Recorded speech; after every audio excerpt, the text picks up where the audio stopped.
Cease fire के बीच आखिरकार Iran ने ऐसा क्यों कहा कि अब इजराइल का खात्मा होने वाला है, इजराइल का विनाश शुरू हो गया है और आईडीएफ जो इजराइल की सेना है अपनी हरकतों से इजराइल की सेना बाज नहीं आ रही है और इसका अंजाम क्या होगा आगे मैं वीडियो में आपको बताऊंगा।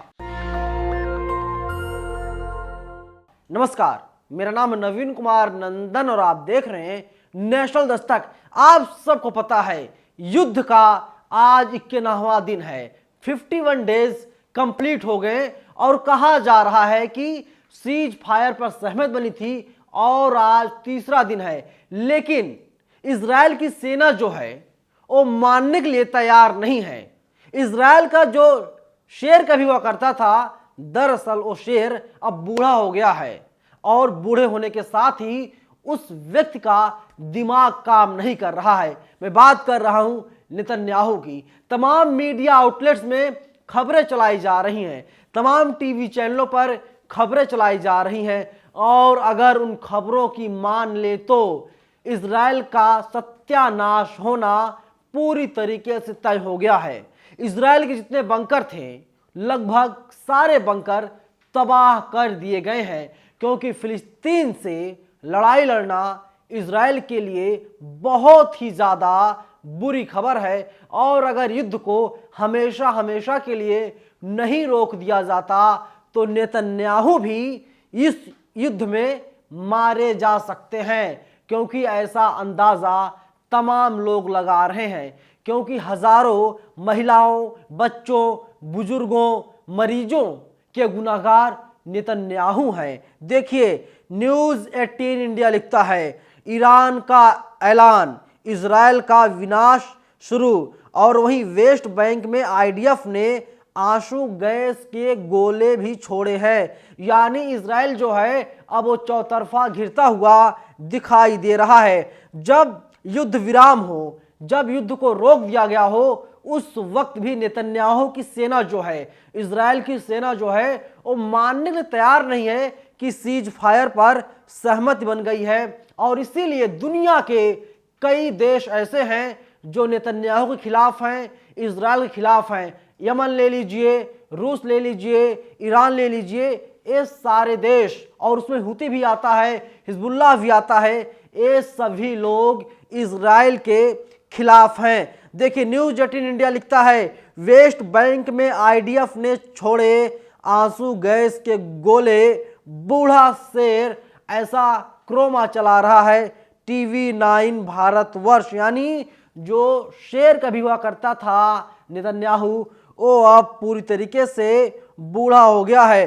और वहीं ईरान के अली खामनेई की खुलेआम धमकी सामने आई है और उन्होंने नेतन्याहू को चेताया है और कहा है इजराइल को भारी पड़ेगा, ये युद्ध है। यानी मैं पहले दिन से ही आप सबको आगाह कर रहा हूं, नेतन्याहू आप जो वीडियो को देख रहे हैं, मैं पहले दिन से मैं आपको आगाह कर रहा था, नेतन्याहू जी मान जाइए, अभी आपके पास वक्त है। लेकिन आप मानने वाले इंसान तो है नहीं, अब लीजिए खामियाजा भुगतिए। और इसीलिए इजराइल को अब भारी पड़ेगा ये युद्ध, क्योंकि इसमें हजारों लाखों लोगों की जानें गई हैं।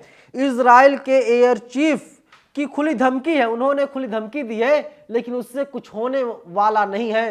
इजराइल की जो एयर चीफ की धमकी है, वही देखिए, सीज फायर से अब बच नहीं पाएगा इजराइल। ईरान, हिजबुल्लाह, हुती जंग में साथ है, यानी ईरान, हिजबुल्लाह, हुती, यमन, रूस, सऊदी अरब, ये सारे देश इजराइल के खिलाफ हैं, फिलिस्तीन के साथ खड़े हैं और सभी लोग लगातार यही चेता रहे हैं, बता रहे हैं, देखो नेतन्याहू अभी वक्त है, सुधर जाओ, संभल जाओ। बार बार मैं इस लाइन को रिपीट करता हूं क्योंकि मैं चेताना चाहता हूं, मैं बताना चाहता हूं नेतन्याहू कि अभी आपके पास वक्त बचा हुआ है। न्यूज़ 18 इंडिया लिखता है, गाजा में एक एक बम का बदला लेगा ईरान।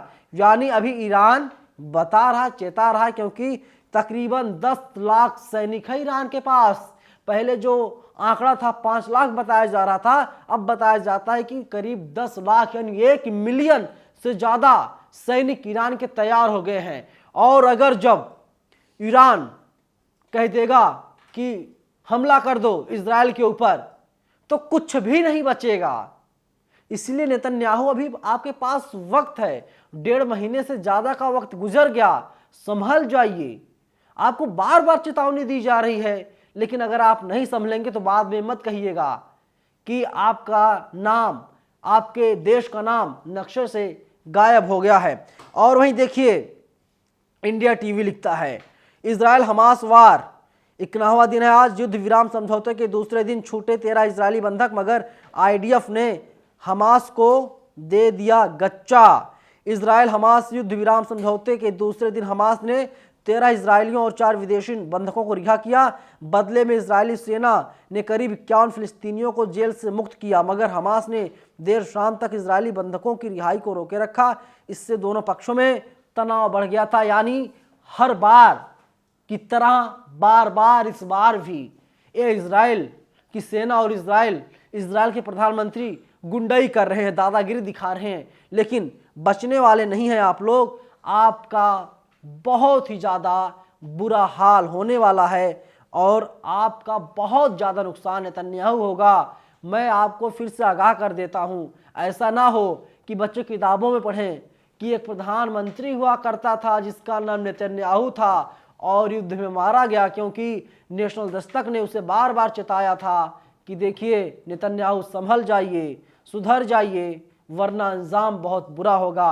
अरे आप इकलौते देश है साहब, दुनिया के 120 से ज़्यादा देश फिलिस्तीन के साथ खड़े हैं, हमास के साथ खड़े हैं। आईएसआईएस जो संगठन है वो लगातार धमकी दे रहा है नेतन्याहू आपको, सुधर जाइए, लेकिन आप मानने वाले इंसान तो लगते नहीं हैं। इंडिया टीवी आगे लिखता है आज इजराइल हमास युद्ध का 51वां दिन है, युद्ध विराम समझौते का तीसरा दिन। युद्ध विराम समझौते के दूसरे दिन हमास ने शनिवार को देर शाम 13 इजरायली और 4 विदेशी बंधकों समेत 17 लोगों को रिहा किया है, मगर हमास ने इन बंधकों की रिहाई को देर शाम तक रोके रखा और इजराइल पर युद्ध विराम के समझौते का आरोप लगाया। इसके बाद इजरायली सेना ने भी समझौते के अनुसार एक बंधक पर 3 फिलिस्तीनियों की रिहाई को होल्ड कर दिया। इससे हमास को लगा कि वह गच्चा खा गया। देर शाम तक चले इस नाटकीय घटनाक्रम के बाद अंतर्राष्ट्रीय दबाव में हमास और इजराइल ने एक दूसरे के बंधकों को रिहा करने का काम किया और हमास ने इजराइल पर शर्त उल्लंघन का आरोप भी लगाया। यानी कि जिन शर्तों पर बातचीत हुई थी उन शर्तों का उल्लंघन लगातार इजराइल की सेना और इजराइल करते हुए दिखाई दे रहा है। अरे जब एक के बदले 3 की बात हुई है तो क्यों तुम लोग नहीं छोड़ रहे हो इजराइल वालों, सवाल ये भी है। और इसीलिए अब 51 ज़्यादा नहीं बल्कि 120 से ज़्यादा देश ऐसे हैं जो फिलिस्तीन के साथ खड़े हैं और इजराइल का सत्यानाश बहुत जल्द ही होने वाला तय माना जा रहा है। क्योंकि आप सबको पता होगा, मैंने आपको पिछले वीडियो में बताया था किस तरीके से इजराइल का जो जहाज़ था हुती ने उसको अगवा कर लिया था। फिर इसके बाद अमेरिका सामने आया, अमेरिका चेतावनी दे रहा था, लेकिन हुती ने कहा कि हम जहाज़ को छोड़ने वाले किसी भी कीमत पर नहीं हैं। और अब तक अमेरिका और इजराइल बड़े बड़े टैंकों को दिखाता था, डराता था, देखिए हमारे पास इतने भारी भरकम टैंक है। तो हुती, हिजबुल्लाह, ईरान, यमन, रूस ने कहा कि जो टैंक है ना किसी काम के नहीं है। और इसके बाद फिर क्या हुआ, इन देशों ने मिलकर के जिस टैंक को इजराइल ने भेजा था उस टैंक को नष्ट कर दिया, पूरी तरीके से तबाह कर दिया। यानी इनके पास एंटी टैंक मिसाइल भी है और ऐसी सी मिसाइलें हैं, ऐसे से ड्रोन हैं, ऐसे से हथियार हैं कि हथियार को देख करके अब इजराइल और इजराइल की सेना कांप रही है। और इसीलिए नेतन्याहू घबराए पड़े हुए हैं और नेतन्याहू गुनहगार हैं, जिम्मेदार हैं। जिस तरीके से हज़ारों महिलाओं की जानें गई हैं, जानें ले ली गई हैं, उन महिलाओं का कत्ल किया गया और बहुत ही जल्द आप लोग पता चलेगा कि इजराइल का पूरी तरीके से खात्मा हो गया अगर इस युद्ध पर फुल स्टॉप नहीं लगाया गया तो। फिलहाल इस वीडियो में इतना ही, लेकिन आप लोग हमें अपनी राय कमेंट बॉक्स में ज़रूर बताइएगा। धन्यवाद। नेशनल दस्तक की आपसे गुजारिश है कि अगर इसको बचाना चाहते हैं तो नेशनल दस्तक को सब्सक्राइब करने के लिए रेड कलर के सब्सक्राइब बटन को दबाएं, फिर बेल आइकन की घंटी दबाएं नेशनल दस्तक को बचाने के लिए बहुत जरूरी है कि हर खबर को शेयर करें, लाइक करें, कमेंट जरूर करें।